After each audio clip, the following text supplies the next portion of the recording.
Buenas noches, mis hermanos. Vamos a dar inicio a la palabra de Dios. Vamos a poner esto en sus manos. Amado Dios, en el nombre de nuestro Señor Jesucristo, venimos delante de ti a darte gracias, Señor. Para ti sea toda la gloria, la honra y el honor. En este momento, Señor, te pedimos que reprendas todo espíritu que no sea tuyo, échalo fuera de aquí, en el nombre de Jesús, Señor.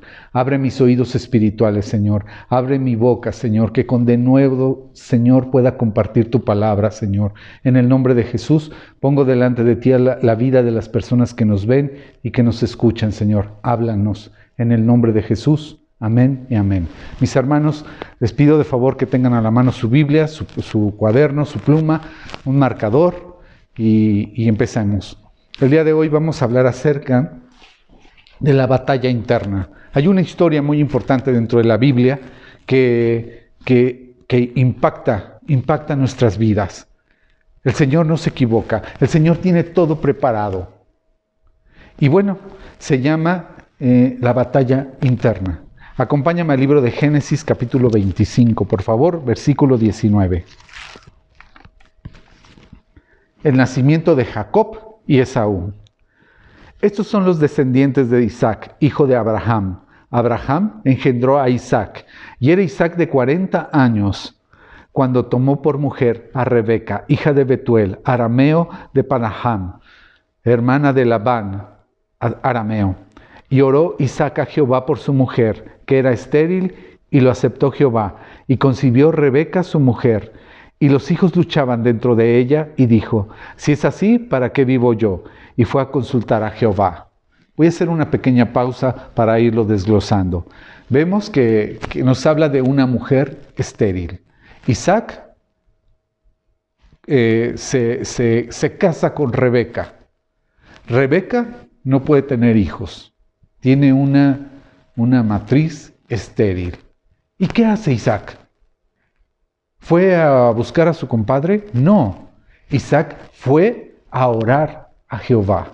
Isaac fue a interceder por su esposa. Y obviamente él también, yo creo que como deseo de todo varón, ¿no? Él deseaba tener un hijo. Pero al final del día empezó a orar por su mujer y Jehová lo escuchó. Y aquí nos lo dice, ¿no? Y oró Isaac a Jehová por su mujer que era estéril, y lo aceptó Jehová. Y concibió Rebeca su mujer. Le concedió lo que en oración, Isaac pedía. Y concibió, quiere decir, y se embarazó. Se embarazó y los hijos luchaban dentro de ella. Y dijo, si es así, ¿para qué vivo yo? Y fue a consultar a Jehová. Segunda parte. Se embaraza y ya nos habla que hay dos hijos dentro de su vientre. Y dice que esos dos hijos luchaban. Y supongo que esta mujer ya estaba desesperada. Puesto que dice, ¿y para qué vivo yo? ¿Y para qué vivo yo? Y fue a consultar a Jehová. Supongo que dentro de su desesperación ella dijo, Señor, ya no puedo. ¿Cuántas veces no has visto una mujer embarazada y que dice, ay, este chamaco se me mueve para un lado, para el otro, este chamaco me patea, ay, ya se dio la vuelta, y hasta se agarran por acá, y mira, pon mi mano aquí. Pues aquí, quiere decir que luchaban, me suena algo un poco, no tan fácil, un poco más agresivo. Un poco me habla de fuerza, de que se estiraban, y lo vamos a ver más adelante, puesto que nos los va a desglosar la misma palabra. Y los hijos luchaban dentro de ella, y dijo, si es así, ¿para qué vivo yo? Y fue a consultar a Jehová. Pone mucha atención cuando dice, y fue a consultar a Jehová. Hizo lo mismo que su esposo. Fue a orar. Esto va para los varones también. Nosotros también somos ejemplos de nuestra esposa. A veces creemos que ella no nos ve, pero al ser nosotros la cobertura de ellas también aprenden de nosotros. Nosotros les enseñamos. Ella vio cómo su esposo oraba. Ella vio cómo Jehová contestó la oración de su esposo. ¿Y qué fue a hacer? Fue a hacer lo mismo. fue a orar al Señor. Y esto quiere decir que hombres y mujeres tenemos acceso directo al Señor. No porque tú seas hombre nada más tú puedes ir. No, también tu mujer ten la convicción, ten la certeza de que te puedes acercar a Dios en oración y Él te escucha. Vemos cómo le responde a Rebeca. Dice, 2 naciones hay en tu seno y 2 pueblos serán divididos. Habla de 2. 2 naciones hay en tu seno y 2 pueblos serán divididos. Desde tus entrañas, desde aquí, desde lo muy adentro de Rebeca, desde su vientre. Y un pueblo será más fuerte. Estamos hablando que hablamos de 2 niños, pero el Señor está diciendo, y un pueblo será más fuerte, un niño será más fuerte que el otro. Y el mayor servirá al menor. ¿Qué quiere decir el mayor servirá al menor? En el nacimiento, ¿cuál va a ser el mayor? Pues el primero que salga de la mujer. Ese va a ser el mayor. Y aquí vemos que son gemelos, lo vamos a seguir leyendo. Cuando se cumplieron sus días para dar a luz, he aquí, había gemelos en su vientre. Entonces, hilando, habla de 2 pueblos, van a ser divididos y nos confirma que vienen unos gemelos. Es la primera palabra de gemelos que viene en la Biblia. Y salió el primero, rubio. Era todo velludo como una pelliza. La Biblia le llama así como que salió rojo. Y como una pelliza es como un trapo lleno de pelos. Así es como se puede traducir. O sea, era muy velludo, muy velludo. Y llamaron su nombre Esaú. Entonces, anota, el primer niño que sale se llama Esaú. Después salió su hermano, trabada su mano en el calcañar de Esaú. El segundo niño dice que viene trabada su mano en el calcañar. ¿Cuál es el calcañar? El talón. Venía trabado. No solamente agarrado, sino trabado. O sea, venía muy sujeto en el calcañar de Esaú, y fue llamado su nombre Jacob, segundo nombre del niño. Más bien, el segundo niño llevaba por nombre Jacob, el primero Esaú. Y era Isaac de edad de 60 años cuando ella los dio a luz. Isaac el padre ya tenía 60 años. Los niños crecieron, y aquí lo vemos. Y crecieron los niños, y Esaú fue diestro en la casa, hombre del campo, pero Jacob era varón quieto que habitaba en tiendas. Interesante, ¿no?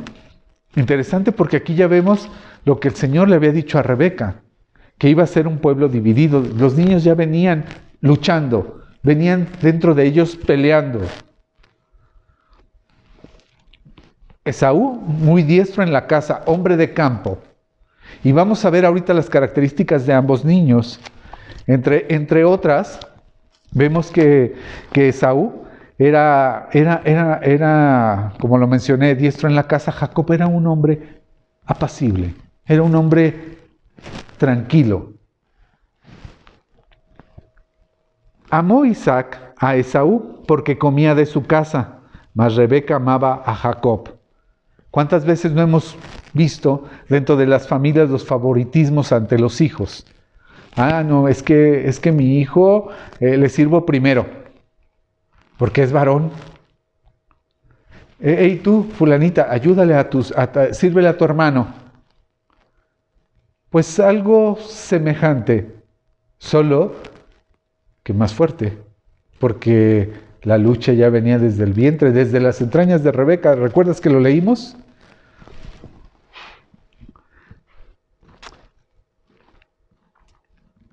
Y guisó Jacob un poraje, y volviendo Esaú del campo cansado, y dijo a Jacob: te ruego que me des de comer de ese guiso rojo, pues estoy muy cansado. Por tanto, fue llamado su nombre Edom. Y Jacob respondió: véndeme en este día tu primogenitura. Entonces dijo Esaú: he aquí, yo me voy a morir, ¿para qué pues me servirá mi primogenitura? Y dijo Jacob: júramelo en este día. Y él le juró, y vendió a Jacob su primogenitura. Entonces Jacob dio a Esaú pan y del guisado de las lentejas, y él comió y bebió, y se levantó y se fue. Así menospreció Esaú la primogenitura por un plato de lentejas. Por un plato de lentejas vendió la primogenitura. Todavía no lo alcanzamos a entender. Te lo voy a ir explicando. Rebeca llevaba 20 años siendo estéril. Isaac oró a Jehová. En Génesis 25-22 dice que luchaban dentro de ella. ¿Para qué vivo yo?, dijo ella en su desesperación. ¿Para qué vivo yo? Llevó a Rebeca, sin lugar a duda, a seguir el ejemplo de su marido y oró a Jehová. Hasta aquí estamos de acuerdo. En Génesis 25-23, ¿qué nos dice? El mayor servirá al menor. Esto era contrario a la costumbre de los tiempos patriarcales, en los que el primogénito gozaba de los privilegios de la procedencia en el hogar, y que a la muerte del padre recibía el doble de porción de la herencia y era reconocido como la cabeza de la familia. Esos eran la parte del primogénito. Él iba a ser en cuanto muera el padre, iba a ser el que iba a tomar el poder, el lugar. Y no solamente en el lado económico, no solamente en el lado de las pertenencias, sino iba a ser el líder espiritual de la familia delante de Dios. Y eso era un privilegio. Hoy no quiere decir que no sea un privilegio el ser, el que oremos, por ejemplo, en el caso de nosotros o de las personas que decidimos seguir a Cristo. Nosotros tenemos ese privilegio de poder orar por nuestra propia familia que no conocen de Cristo. Pero ya no es precisamente para el primogénito. Hoy tenemos libre acceso todos. Puede ser el segundo, el quinto de la casa, el quinto hermano, el tercer hermano, y puedes tú tener ese acceso para orar, para hablar con Dios y pedirle por la salvación de tu padre, de tu madre, de tu esposo, de tus hermanos, de quien sea. No hay esa parte, pero en aquellos tiempos sí era muy importante. Sí era categóricamente importante. Las ofensas graves podían anular estos derechos de primogenitura. Es decir, podríamos ver que un hijo ofendiera a un padre. En ese momento legalmente se podía anular esa primogenitura y pasar a otro hijo. O se podía transferir legalmente a otro en la familia, como en este caso. ¿Qué es el patriarca? ¿Por qué hablamos de esos tiempos de los patriarcas? ¿Qué es el patriarca? Comandante, significa comandante, padre o jefe de familia. El Nuevo Testamento da el nombre de patriarca a los antecesores del pueblo hebreo de la raza judía. Es dado a Abraham, a los 12 hijos de Jacob, al rey David, etc. ¿Qué vemos aquí en esta parte, en la batalla interna? Que es el título que lleva por el día de hoy esta enseñanza. La batalla interna. Vemos a ese Esaú. Vemos ese Esaú inquieto, cazador. Vemos ese hombre, podríamos llamarle impulsivo, ese hombre que no le gusta estar en casa, que vamos a cazar, pues vamos a cazar, que no mide las consecuencias. Esaú, un hombre apacible, un hombre de casa. Dice que habitaba en las tiendas, o sea, en las tiendas con algo espiritualmente relacionado con Dios. Con Dios, y lo vamos a ir viendo. Es la primera parte de este tema, de la batalla interna. Esta es la primera parte, pero por eso te pido que pongas mucha atención. En Génesis 24, 25, dice que Esaú era rubio, era velludo, estaba lleno de pelos. Estaba lleno de pelos, inclusive algunos historiadores de la Biblia, algunos estudiantes, dicen que era feo, ¿no? Y este era Esaú, el primero que salió. Y vemos la diferencia entre los dos hijos. Esaú era más dado hacia la carne, a los deseos de la carne. Y Jacob era el espiritual, era más espiritual. Esaú era padre de Edom. Edom, que era la parte de Edom, era el pueblo de Jordania, los pueblos árabes. Y en el caso de Jacob, es el padre de Israel, literal, del país de Israel. De ahí viene, y lo vamos a ir desglosando. De hecho, más adelante, en capítulos más adelante, vemos que Dios le cambia el nombre de Jacob a Israel. ¿Qué significa Israel? Príncipe de Dios. Anota, Israel significa príncipe de Dios. En el caso de Esaú, era un tosco e impetuoso, cazador que prefería la vida al aire libre. Favorito de su padre. Podríamos llamarlo que era un perdedor. ¿Por qué perdedor? ¿Por qué me atrevo a decir la palabra perdedor? Porque después de haber vendido la primogenitura a su hermano por un plato de lentejas, es un perdedor, porque había más que el Señor que el Señor le estaba ofreciendo, como te lo expliqué hace un momento. Iba a ser el líder espiritual de su familia. Eso era el primogénito. Él por un plato, sí, al fin algún día me voy a morir. Pues, ¿qué tiene? Me voy a morir, yo lo que tengo ahorita es hambre. Era más carnal. Jacob era espiritual. Ya vimos que le cambia Dios el nombre de Jacob a Israel. ¿Por qué le cambia el nombre? Porque el nombre de Jacob significa,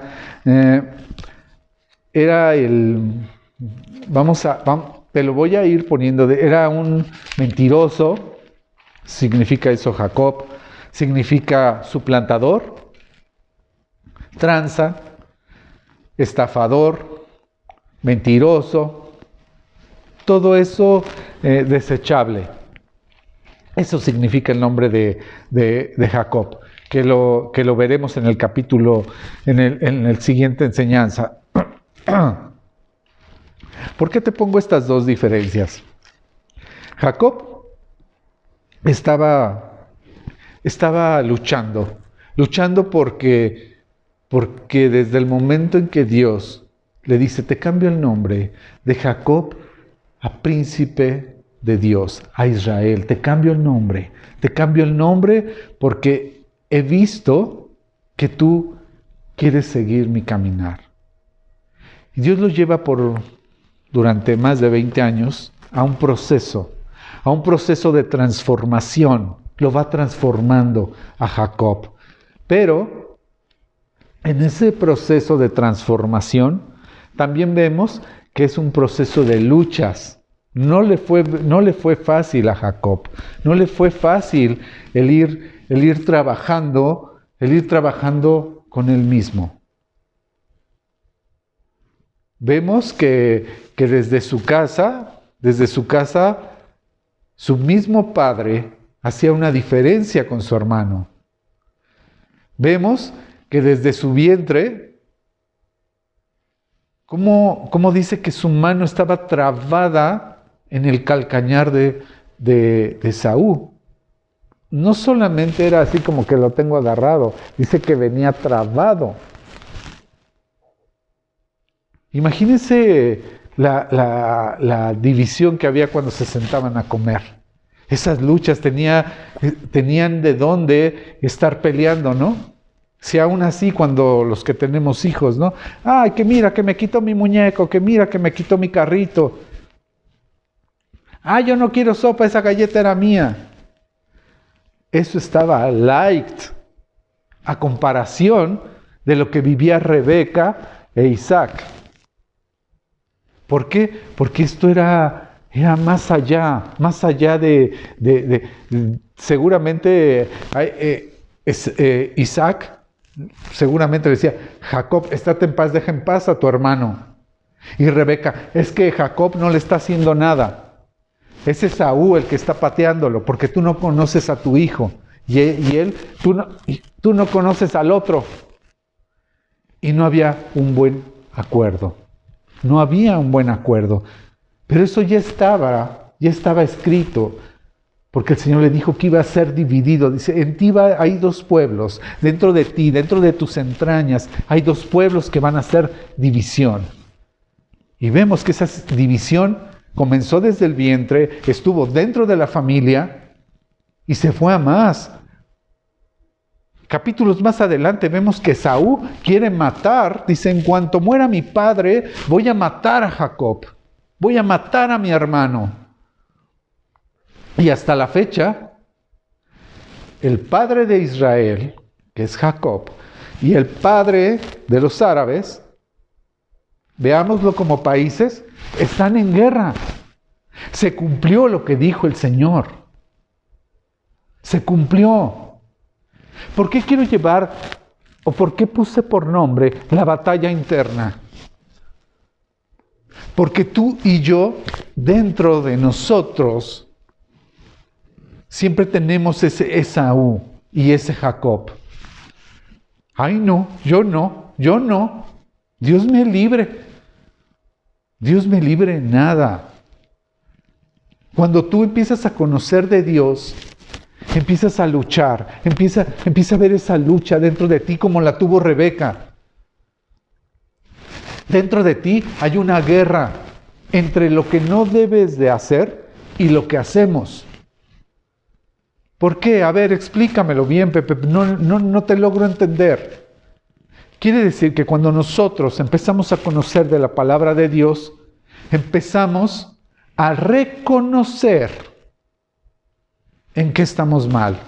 Empezamos a ponerle nombre a nuestros pecados. Y el Espíritu Santo ya no nos deja andar libremente. Ya no podemos caminar libremente. Tenemos ese Esaú dentro, que es la carne, o sea, nuestra carne le gusta el relajo, la bebida, el alcohol, las mujeres, los hombres. Eso le gusta a nuestra carne. ¿Y qué le gusta al Espíritu? El Espíritu nos dice, no robes, no mates, no adulteres, no forniques, no digas mentiras. Y nuestra carne dice, es una mentirita piadosa, pero ya dentro de nosotros hay esa lucha, hay esa lucha que nos dice, esa mentira que tú dijiste no estaba bien. Y la carne dice, la tenía que decir, si no, no salgo de esta. Tenía que robar. Y el Señor dentro de ti, su Espíritu Santo te dice, no robarás, dice la palabra de Dios. Y tú ya robaste. Tu carne te dice, es que si no lo agarras no te va a alcanzar para la colegiatura de tu hijo. Es que es para la leche porque no tenemos que comer. Tómalo. La carne eso nos dice. Y el Espíritu Santo nos dice, no robarás. No hiciste bien. no es lo que a mí me gusta. Y es esa lucha que tenemos entre nosotros, entre Jacob y Esaú que llevamos dentro. Y tenemos que hacer pequeño a Esaú para que Jacob crezca, que en este caso es el Espíritu Santo. ¿Me estoy dando a entender? Y te voy a llevar a que me acompañes en el libro de Romanos capítulo 7, por favor. Romanos 7.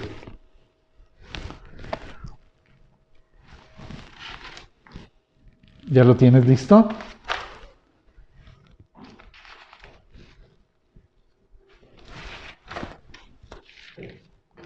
Romanos 7:4.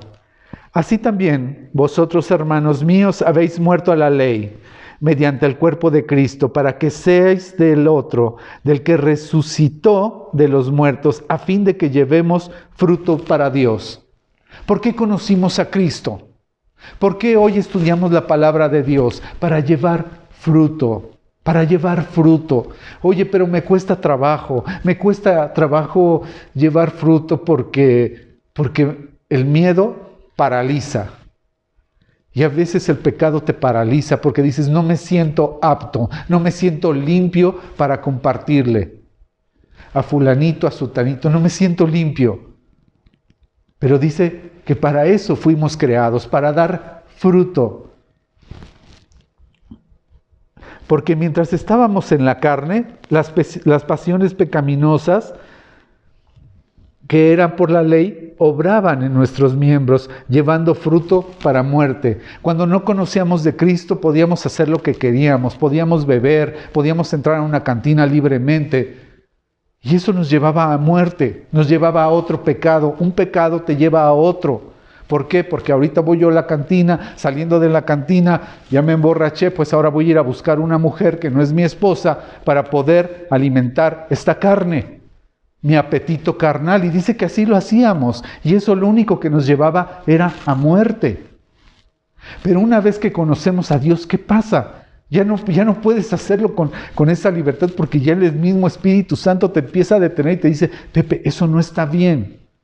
La carne me dice, no, sí va a estar bien padre. Mira, nos tomamos 1 o 2 botellas, después de aquí nos vamos con la panchita, y la carne me decía, va a estar padre, esa reunión va a estar súper padre. Pero el Espíritu Santo ya te dice, no, eso no es lo que a mí me agrada, eso no es lo que a mí me gusta. Dice, pero ahora estamos libres de la ley por haber muerto para aquella en que estábamos sujetos, de modo que sirvamos bajo el régimen del nuevo espíritu y no bajo el régimen del viejo de la letra. ¿Qué quiere decir? Que hoy ya no estamos en ese espíritu de muerte. Hoy estamos, Dios nos rescata de muerte a vida. Entonces dice, el nuevo espíritu. Oye, el nuevo espíritu es el que te va a levantar. Oye, el nuevo espíritu es el que te va a guiar. Oye, el nuevo espíritu es el que tienes que hacer crecer. ¿Cómo lo voy a hacer crecer? Leyendo la palabra de Dios, obedeciendo la palabra de Dios y, bien importante, haciendo la palabra de Dios. Porque es muy fácil hablarlo, pero qué difícil es hacerlo. ¿Qué diremos pues? ¿La ley es pecado? En ninguna manera, pero yo no conocí el pecado sino por la ley, porque tampoco conocería la codicia si la ley no la dijera, no codiciarás. ¿Vemos cómo empieza a haber un comparativo? De decir, en la palabra de Dios dice, por ejemplo, no adulterarás. ¿Sabías tú que el adulterio no se da cuando un hombre y una mujer tienen relaciones sexuales fuera del matrimonio? Ahí no se comete el adulterio. El adulterio se comete desde que ya lo estás maquinando en el corazón, desde que ya del corazón ya estás pensando en hacerlo. Lo otro es simplemente llevarlo a cabo, pero tú ya le metiste raíz en tu corazón. Y eso para el Señor ya es adulterio. Lo mismo es el robo, lo mismo es la codicia, todos esos pecados, que ahorita los vamos a ver. Y lo vemos en el 7, capítulo 7, versículo 14. Porque sabemos que la ley es espiritual, mas yo soy carnal, vendido al pecado, porque lo que hago no lo entiendo, pues no hago lo que quiero, sino lo que aborrezco, eso hago. Y eso me pasa a mí, lo que aborrezco, eso hago. Eso hago, no por el hecho de conocer la palabra, quiere decir que ya no pecamos, no. Sino porque hoy, ¿cómo le puedo extender la mano a alguien que me cae gordo? Que no lo quiero ver. La carne me dice, mándalo a volar. La carne me dice, no le hables. La carne me dice, no lo soporto. Pero el Espíritu me dice, ama a tus enemigos. Ámalos. Oye, Señor, pero es que tú no sabes lo que me ha hecho, no sabes lo que ha hecho en mi vida, no sabes lo que es Él. Y el Señor simplemente dice, ámalo. Ámalo así como es. Ora por Él. Ah, no, yo por ese no oro. El Señor dice, no es lo que tú quieras, no es lo que tu carne quiera. Es lo que yo te enseño. Y lo que yo te enseño es amor. Ámalo. Si tú desde allá piensas que no pasamos por este tipo de tribulación, porque genera un conflicto interno, déjame decirte que sí lo pasamos, que sí lo paso, que no es fácil. Porque hoy mi carne me dice una cosa, pero mi Espíritu Santo va en contra de mi carne. Ama a tus enemigos. Comparte el Evangelio. No de boca, sino de hacer. Y vieras qué difícil es. Vieras qué difícil es. Y aquí el apóstol Pablo, uno de los grandes escritores de la Biblia, un hombre lleno del Espíritu Santo, ¿qué nos dice? Dice, porque lo que hago no lo entiendo, pues no hago lo que quiero, sino lo que aborrezco, eso hago. Cuando ya entras en meditación y cuando empiezas a estar tranquilo, dices, eso no lo debía haber hecho. No debía haberme cerrado al carro, no debía haberlo mandado a ver a su mamá. No debía haberlo hecho, pero la carne reacciona de una manera impulsiva. Y si lo que no quiero, esto hago, apruebo que la ley es buena, de manera que ya no soy yo quien hace aquello, sino el pecado que mora en mí. Tenemos que reconocer todos los días que somos personas que llevamos el pecado dentro. No nos vean a nosotros, los cristianos, desde afuera. No, ese hombre es perfecto, esa mujer es perfecta, porque se congrega, porque está en la alabanza, porque es un ministro de Dios. No, también tenemos nuestras guerras, también tenemos nuestras luchas. Y luego nuestras peores luchas es con nuestra propia familia. Y yo sé que en mí, esto es, en mi carne, no mora el bien. Porque el querer el bien está en mí, pero no el hacerlo. Vemos a ese Esaú que está dentro de nosotros, ese Esaú el carnal. Está en mí, está en nosotros, en la carne. Pero también tenemos ese Jacob, el espiritual. Sí, la carne desea, la carne quiere, la carne no se sacia. Pero el Espíritu nos ayuda a tener el equilibrio. El Espíritu nos ayuda a decir lo que más nos conviene a nosotros. Imagínense que el Espíritu Santo fuera alcahuete de la carne. Pues órale, pues, va un ratito, así me volteo para un lado. Claro que no. Claro que no. Una vez que recibes a Cristo estás sellado y ya tu vida cambió. Tu vida ya no es la misma. Lo mismo que hacías hace 3, 4 años, hace un mes antes de recibir a Cristo, hoy ya no lo puedes hacer con esa libertad. Y ves para la gloria de Dios. Hay personas que se quejan y que dicen, no, pues estaba yo mejor antes, mejor no me hubiera hecho yo cristiano, mejor no hubiera aprendido de la palabra. Y te digo algo, pues estás en un error. Porque antes estabas muertos en nuestros delitos y pecados, dice la palabra.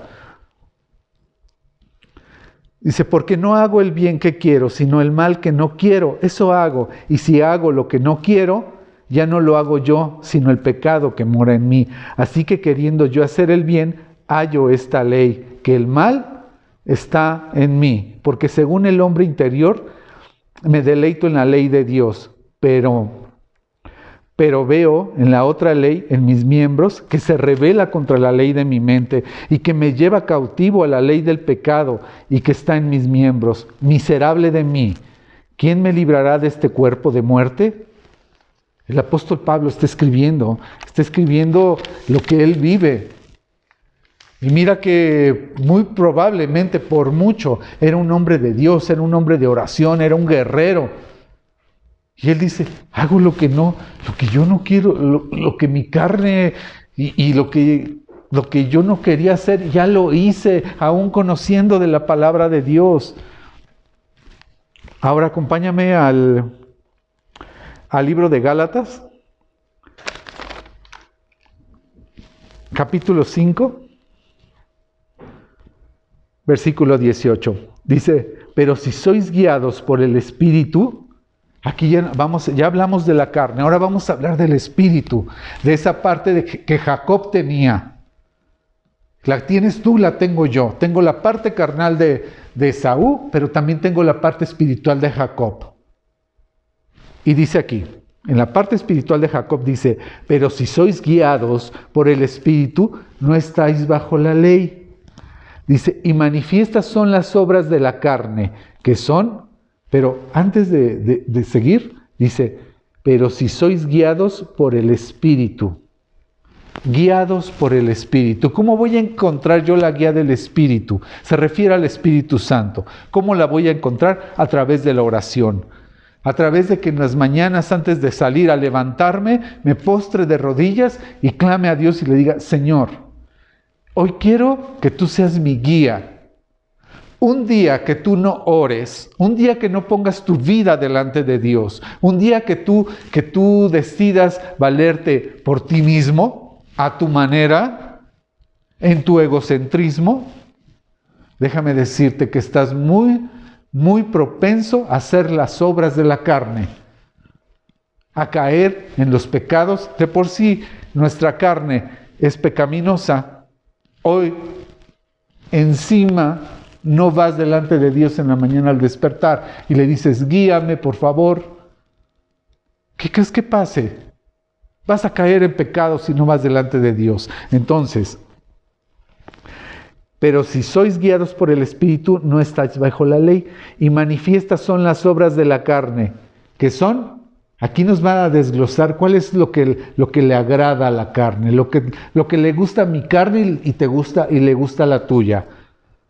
El adulterio, la fornicación, la inmundicia, la lascivia, la idolatría, las hechicerías, enemistades, pleitos, celos, iras, contiendas, disensiones, herejías, envidias, homicidios, borracheras, orgías y cosas semejantes a estas, acerca de las cuales os amonesto que ya os lo he dicho antes, que los que practican tales cosas no heredarán el reino de Dios.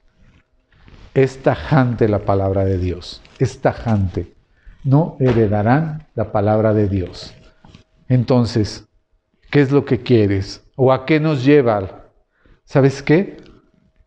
A que dejemos que ese Jacob al cual Dios le cambia el nombre por Israel. Escucha bien lo que te voy a decir. Nuevamente, ¿qué significa Jacob? Mentiroso, suplantador, engañoso, padre de mentiras, todo lo peor. Y Dios decide cambiarle el nombre. Dios decide transformar ese nombre y ese hombre. Nombre y hombre, una transformación, y le dice, ya no serás más Jacob, ahora serás Israel. ¿Y qué significa Israel? Príncipe de Dios. Príncipe de Dios. Y eso quiere hacer con tu vida, y eso quiere hacer con mi vida. Quiere El Señor que mengue esta carne y crezca su espíritu dentro de nosotros. Hoy te quiero invitar a que a través de una oración te arrepientas de tus pecados. Me arrepiento yo de mis pecados, aún siendo cristiano, aún conociendo la palabra de Dios. Dice que corramos a Él y Él nos va a santificar a través de la sangre de su Hijo Jesucristo. ¿Qué es santificar? Él nos va a limpiar. Pero si no hay arrepentimiento de parte mía, ¿cómo quiero que Dios me limpie? Si yo no confieso mis pecados, ¿cómo quiero que Dios me santifique? ¿Cómo quiero que Dios me lave? Todos los días pecamos. Si no es con la mente, es con nuestras acciones. Pero todos los días. Yo te invito, si tú quieres ser limpiado, quieres ser lavado, acompáñame en esta oración. Si tú es la primera vez que nos escuchas, que nos ves, también repítela conmigo y que sea el Espíritu Santo el que nos transforme. Tú y yo en nuestra carne no podemos, porque ya te lo expliqué, nuestra carne le gusta lo fácil, a nuestra carne le gusta el pecado. Ahí la llevamos, el pecado ahí viene con nosotros, hasta que no entremos en la presencia del Señor con un cuerpo glorificado. En ese momento se van a acabar las dolencias, se va a acabar el pecado, vamos a estar con el Señor.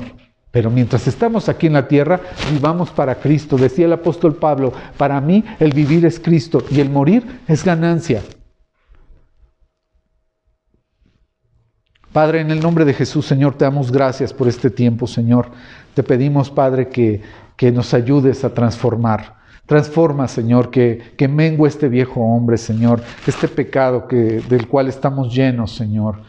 Llénanos y transfórmanos de tu Espíritu Santo, Padre, en el nombre de Jesús, Señor.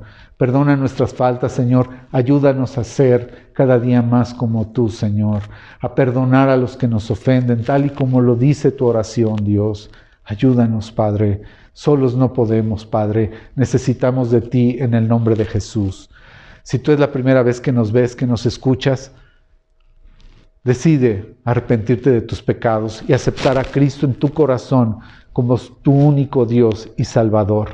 Él te va a ayudar, Él te va a cambiar. No hay otro camino, no hay la psicología, no hay la meditación, no existe otra rama humana que pueda transformar tu vida. Solo en Cristo. Solo en Cristo puede haber esa transformación y ese cambio, esa paz. No vas a encontrar paz en ningún otro lado. Dice que todo lo demás pasará, pero su palabra permanece. Decide vivir en Cristo. Acompáñame con esta oración.